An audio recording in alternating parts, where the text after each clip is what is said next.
Hajókázás Brüssz csatornáin. Ezek a nyugalmat árasztó felvételek az Európai Unió létrejöttének lényegére mutatnak rá. A szövetségnek köszönhetően 6 évtizede béke uralkodik az ókontinensen. Brüssz Európa talán legszebb városa. Évente 5 millió turista keresi fel ezt a várost. Mi azonban nem idegenforgalmi célzattal érkeztünk ide, hanem a kontinens talán legjobb egyetemét kerestük fel. Az Európa Egyetem az Unió legfontosabb felsőoktatási intézménye. Belgium mellett Lengyelországban működik. Összesen 450-en tanulnak itt a világ minden tájáról. Az itt szerzett diploma gyakorlatilag biztos munkahelyet jelent valamelyik európai intézményben. Nem véletlen, hogy az éves tandíj 22 000 euró.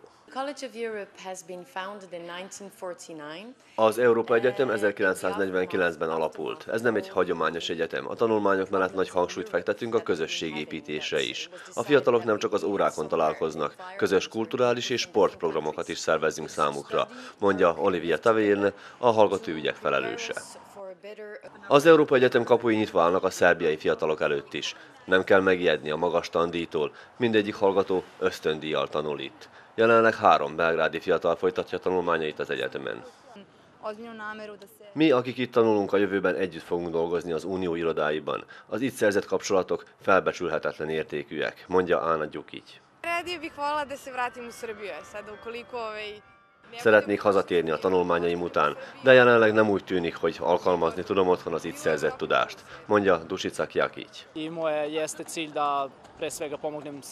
Nekem az a legfontosabb célom, hogy segítsem Szerbiát az Unióba vezető úton, és ehhez pontosan a megfelelő helyen vagyok, mondja Leonaim. Az előcsatlakozási tárgyalások egyik fontos tétele a szakképzett fiatalok munkába állítása.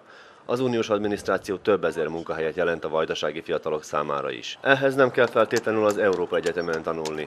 A 2000 eurótól induló fizetést jelentő uniós munkahelyek alapfeltétele az angol, a német vagy a francia nyelv ismerete.